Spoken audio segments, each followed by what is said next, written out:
Bibi Sarah Kamal has gone from sitting aboard a C-17 out of Kabul to standing on her own in the U.S. I want to continue my education. I want to work. I want to have my own life. For example, I want to have my own car. But her evacuee status is stopping her. In Afghanistan, Kamal was in her final semester of pre-med to become a dentist.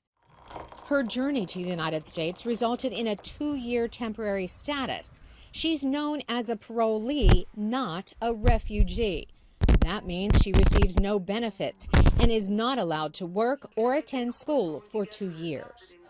Thousands of evacuees like Kamal were pushed through the Abbey Gate at the Kabul airport without papers, linked to family members who are U.S. citizens or on a special immigrant visa. They were processed on U.S. soil and accepted as humanitarian parolees, with no health care, no money, no food, and no pathway to citizenship. I volunteered to go down there. Adam Bates is with the International Refugee Assistance Project. He volunteered at Fort Lee, Virginia, to process hundreds of evacuees who arrived without documents. I think it would be reasonable to assume that if the U.S. government has just taken you 6,000 miles around the world and sent you to America, that you would be allowed to work.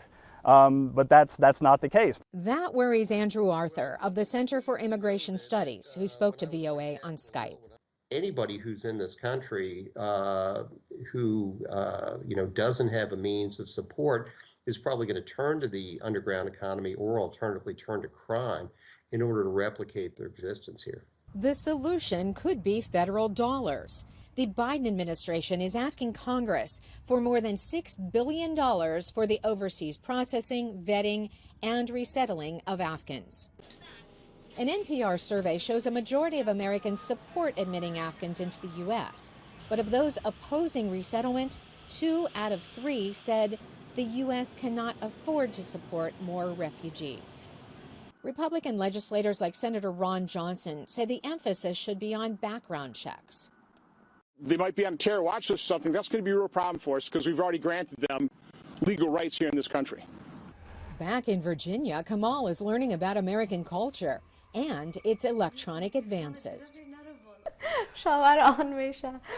Turning the faucet on is like the electric system of a car that adjusts itself with a touch. Meantime, the 23-year-old is adjusting to her new life, while others decide when or if she will ever be called Dr. Kamal. Carolyn Presutti, VOA News, Richmond, Virginia.